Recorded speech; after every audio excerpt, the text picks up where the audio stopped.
Tiara selalu tertuju pada ponselnya, dia tersenyum dan menatap Niko melalui panggilan video itu.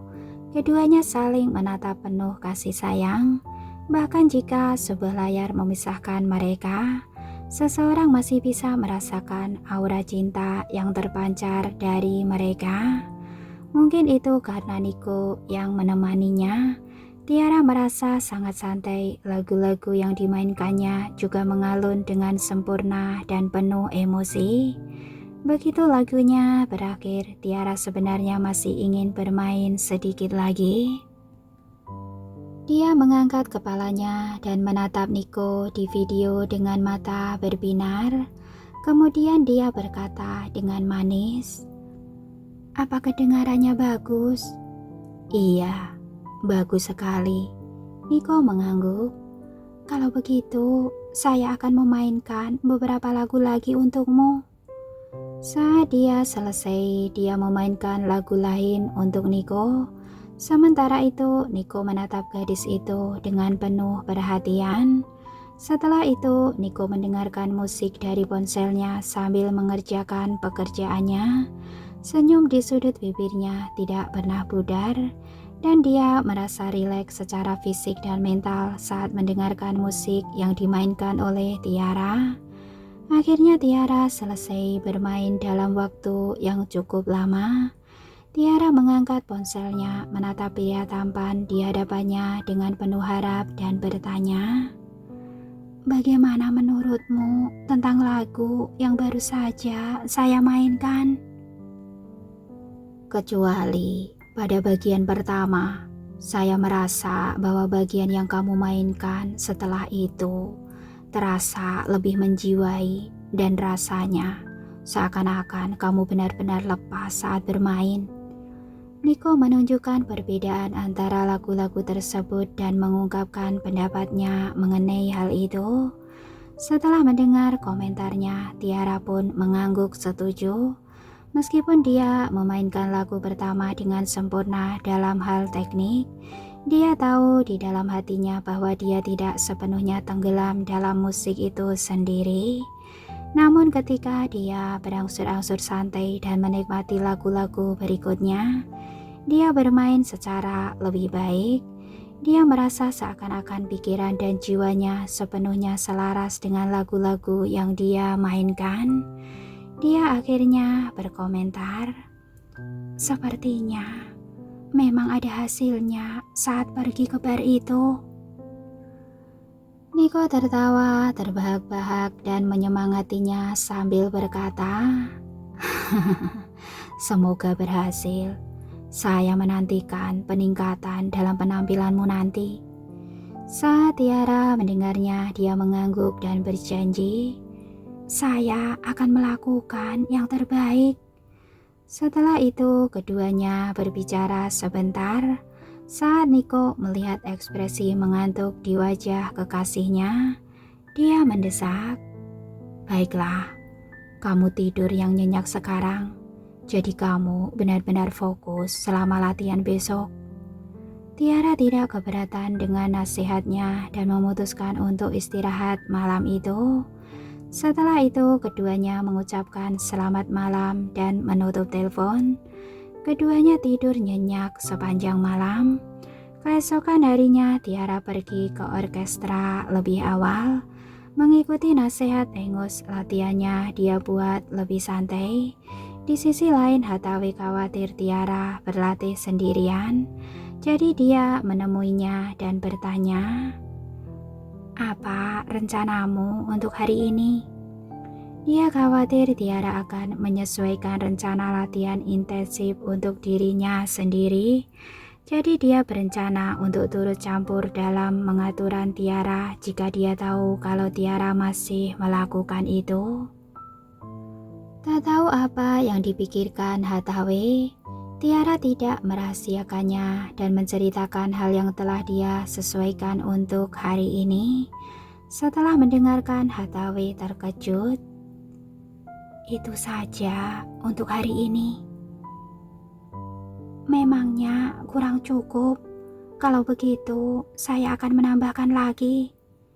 Sayangnya Tiara salah memahami ucapan Hathaway karena menurutnya Hathaway merasa itu belum cukup saat dia mengurangi intensitas latihannya. Hathaway segera menghentikannya saat dia mendengar itu. Tidak perlu menambahkan lagi. Ini sudah lebih dari cukup. Begitu dia mengatakan itu, dia juga menghela nafas lega. Saya khawatir kamu masih latihan terlalu keras seperti sebelumnya. Jadi saya berencana untuk datang dan campur tangan. Tapi syukurlah kamu tahu cara bersantai sekarang. Saya benar-benar khawatir saat saya melihatmu berlatih dengan intensitas seakan mau berperang. Ketika Tiara mendengarnya, dia sedikit malu. Sebelumnya saya terlalu tegang dan terlalu memikirkannya sampai-sampai saya kelewatan. Jadi saya berencana untuk lebih santai sekarang dan benar-benar merasakan seperti apa musik itu daripada hanya berfokus pada keterampilan praktis. Kali ini Hathaway lebih terkejut lagi. Dia tidak menyangka Tiara memiliki wawasan yang begitu jauh. Karena itu dia tidak bisa menahan diri untuk memujinya dengan gembira. Senang akhirnya kamu mengerti ini. Saya benar-benar mengkhawatirkanmu beberapa hari yang lalu. Karena saya pikir kamu akan kelelahan dengan intensitas yang kamu jalani. Maafkan saya sudah membuatmu khawatir, Nona Hathaway. Itu tidak akan terjadi lagi setelah ini. Tiara berterima kasih kepada Hathaway atas perhatiannya.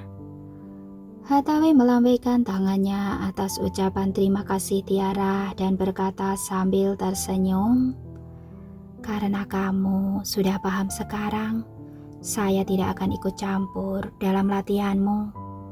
Tiara mengangguk sebagai jawaban. Setelah dia mengubah intensitas latihannya, dia mendapati bahwa kondisi mentalnya bahkan jauh lebih baik daripada hari-hari sebelumnya saat dia terlalu fokus untuk meningkatkan keterampilan praktisnya.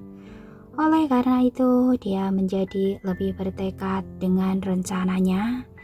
Malam itu dia pergi ke bar lagi, tetapi kali ini dia ke sana sendiri. Setelah masuk, Tiara melihat Lois sekilas. Lois masih duduk di tempat dia duduk kemarin, tetapi orang-orang di sekitarnya tidak sama seperti kemarin. Begitu dia melihat Lois mengobrol santai dengan yang lain, dia memikirkan apa yang dikatakan Angus kemarin. Dengan begitu, dia berencana untuk menyapa Lois nanti. Oleh karena itu, dia hanya menemukan kursi yang kosong dan duduk di sana. Setelah itu, Lois juga melihat Tiara. Dia undur diri dari teman-temannya dan berjalan untuk menyapanya. "Nona Romario, apa Angus tidak ikut bersamamu hari ini?" Lois tampak sedikit terkejut saat melihat hanya ada Tiara yang duduk sendirian di sana. Ketika Tiara melihat Lois, dia menyapa pria itu dengan sopan. Kemudian dia menjawab sambil tersenyum, "Saya tidak boleh selalu menyusahkan Tuan Angus." Begitu mendengar itu, Lois menatap Tiara dengan penuh arti, tetapi dia tidak mengatakan apa-apa. Kemudian dia duduk berhadapan dengan Tiara. Melihat tidak ada minuman keras di atas meja, dia bertanya, "Kamu mau minum apa?" "Saya mau jus saja." Setelah itu, Lois memanggil pelayan dan memesan, "Bawakan jus satu ya." Tidak lama kemudian pelayan itu datang dan menyajikan segelas jus. Setelah Tiara berterima kasih kepada pelayan itu, dia mulai mengobrol dengan Lois. Namun Tiara memperhatikan bahwa orang-orang di sekitarnya terus-menerus melirik mereka, penasaran. Tak lama setelah mereka mengobrol, kemudian tiba-tiba Tiara memikirkan sesuatu dengan tersenyum tipis. "Sebenarnya, Tuan Lois, Anda tidak perlu duduk di sini bersama saya. Saya bisa duduk sendirian saja di sini." Demikian pula, Lois juga menyadari situasi di sekitarnya. Jadi dia setuju. Sambil berdiri, dia menambahkan, "Minta saja pelayan untuk memanggil saya kalau kamu perlu sesuatu." Setelah mendengar itu, Tiara mengangguk. Kemudian dia menyaksikan Lois pergi. Kemudian orang-orang mulai tampil di atas panggung. Sambil duduk, Tiara memasang mata setiap penampilan pemain dengan penuh perhatian. Masing-masing dari orang ini merupakan musisi profesional di industri musik. Saya bisa belajar banyak dari mereka. Begitu dia terpesona dengan pertunjukannya, sosok Angus yang tinggi muncul di hadapannya. Malam ini, Angus memakai jas jaket hitam panjang yang dipadukan dengan sweater putih pudar. Rambutnya yang panjang tergerai dengan santai diikat di belakang kepalanya. Penampilannya ini sedikit mengurangi aura murni dan keras dari sebelumnya. Secara bersamaan, penampilannya menambahkan elemen yang sedikit lebih santai pada auranya. Sayangnya Tiara tidak begitu tercengang dengan penampilan Angus yang memukau. Sebaliknya dia hanya sedikit terkejut. "Tuan Angus, kapan tiba?" "Baru saja. Saya hanya ingin mencoba peruntungan saya dan melihat apa saya bisa bertemu denganmu di sini. Saya tidak menyangka akan benar-benar bertemu denganmu di sini." Angus memandang Tiara dengan selera humor yang baik dan tampaknya ada kilasan emosi di bola mata emasnya. Namun Tiara tidak menyadarinya. Dia tersenyum. "Karena Anda ada di sini, saya akan mentraktir minuman malam ini." "Baiklah, saya tidak bisa menolak minuman gratis," jawab Angus. Saat dia berbicara, dia memanfaatkan situasi dan duduk di sebelah Tiara. Saat mereka minum, keduanya tak banyak bicara. Selain itu, perhatian Tiara selalu tertuju pada panggung. Saat dia berusaha untuk mendapatkan pengetahuan, dia enggan menyia-nyiakan waktu sedetik pun. Lagi pula setiap orang memiliki gaya panggung yang berbeda dan Tiara kurang mengetahui akan hal ini. Setelah satu malam, dia sudah menuai banyak hal. Mendekati jam 11 malam, dia berencana untuk kembali pulang. "Biar saya yang mengantarmu pulang." Angus berdiri bersama Tiara. Mendengar itu, Tiara tersenyum dan menolak. "Tidak perlu repot, Tuan Angus, di sini saja dan lanjutkan acaranya. Saya bisa pulang naik taksi." "Ini sudah malam sekali dan kamu itu seorang wanita. Tidak aman kalau kamu pulang naik taksi." Angus bersikeras mengantarnya pulang. Tiara tidak bisa menolak. Lagi pula, Angus juga mengatakan yang sebenarnya. Ketenangan dan ketertiban di luar negeri tidak sebaik di Nataya.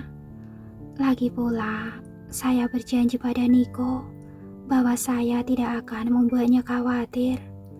Setelah itu, keduanya berjalan keluar dari bar.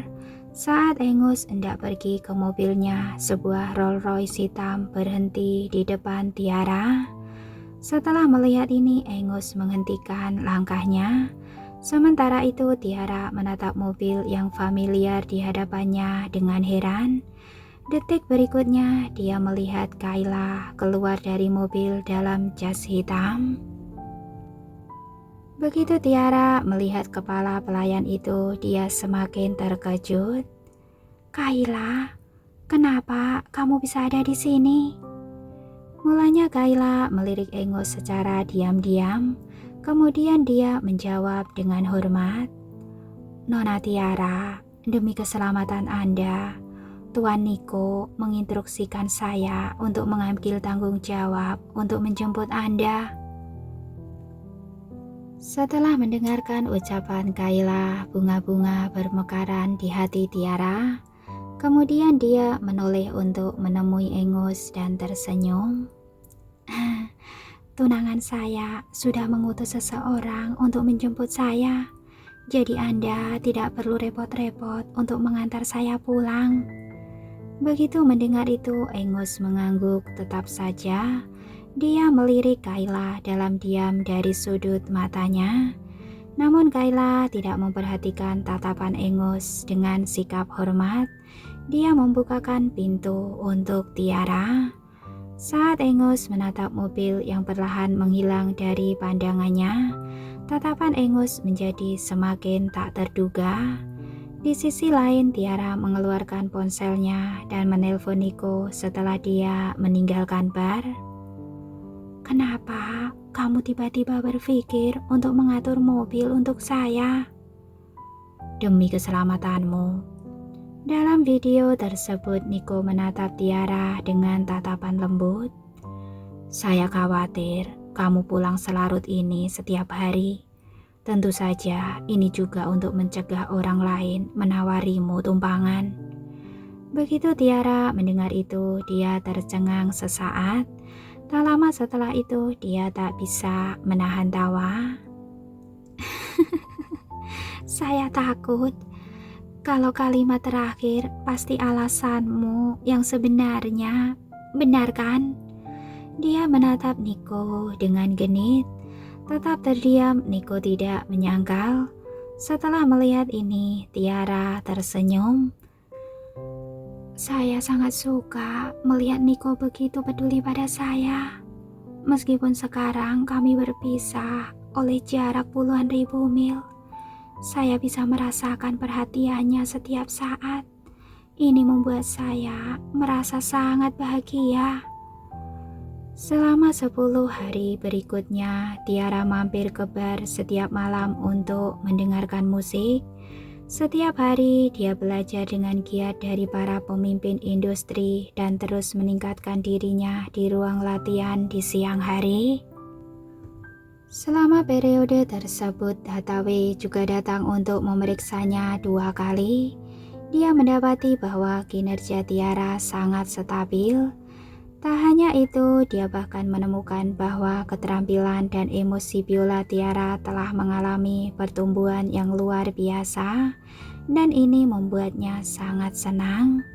Selain Hathaway, Mona juga memperhatikan perkembangan Tiara dan sangat terkejut. Ya ampun, apa yang terjadi padamu Tiara? Bagaimana kamu bisa meningkat pesat hanya dalam 10 hari? Saya hampir tidak bisa mengikutimu. Saya tidak melakukan apa-apa. Saya hanya pergi ke bar dan mendengarkan musik setiap hari. Kata Tiara jujur, dia tidak punya niat untuk menyembunyikan kebenaran dari Mona. Sementara itu, Mona mendengarkannya dengan iri. Saya sudah tinggal di Wina selama bertahun-tahun, tapi saya tidak tahu ada tempat yang semenarik itu. Tiara, kamu harus membawa saya ke sana untuk melihat bar itu. Ketika mendengar itu, Tiara tidak menolaknya. Pada malam sebelum penilaian, Tiara datang lagi ke bar.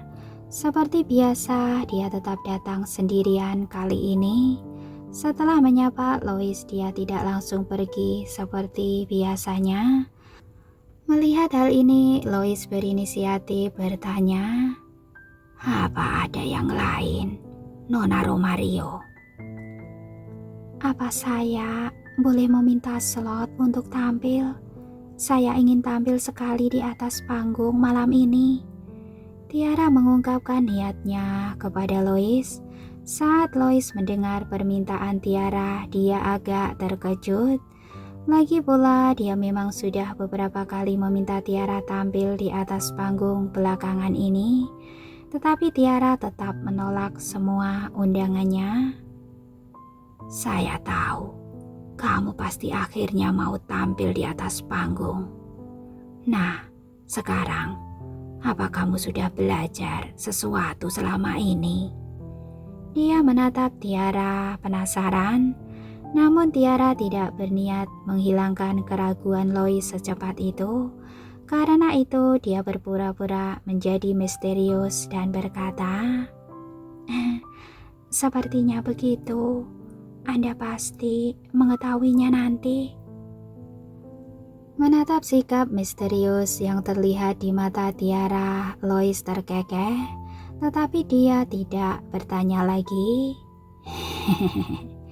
Setelah itu, dia setuju dengan usulan Tiara dan berkata sambil tersenyum, "Saya akan memberimu slot, jadi kamu harus mempersiapkan diri dengan baik." Mendengar itu, Tiara mengangguk dan berkata dengan penuh percaya diri, "Saya sudah siap. Saya akan tampil menggunakan biola yang telah Anda perbaiki untuk saya.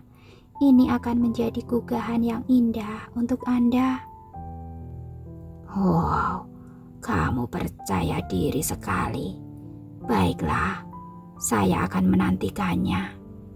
Begitu Lois selesai, dia menoleh untuk mencari salah seorang staf dan membuat pengaturan. Sambil membawa tas biolanya, Tiara menuju ke bilik tempatnya biasa duduk untuk mempersiapkan penampilan berikutnya. Malam itu lebih banyak tamu dari biasanya yang datang ke bar. Adapun Angus, dia tidak mampir ke bar sesering sebelumnya karena dia cukup sibuk beberapa waktu lalu. Namun dia datang malam ini. Dia melihat Tiara di sudut dan tersenyum. "Nona Romario, saya sudah lama tidak melihatmu." "Benar sekali. Lama tidak bertemu, Tuan Angus." Saat Tiara melihat Angus, dia sedikit terkejut. Karena itu dia bertanya, "Tuan Angus, apakah Anda tidak sibuk hari ini?" Urusan saya sudah beres, jadi saya bisa istirahat hari ini.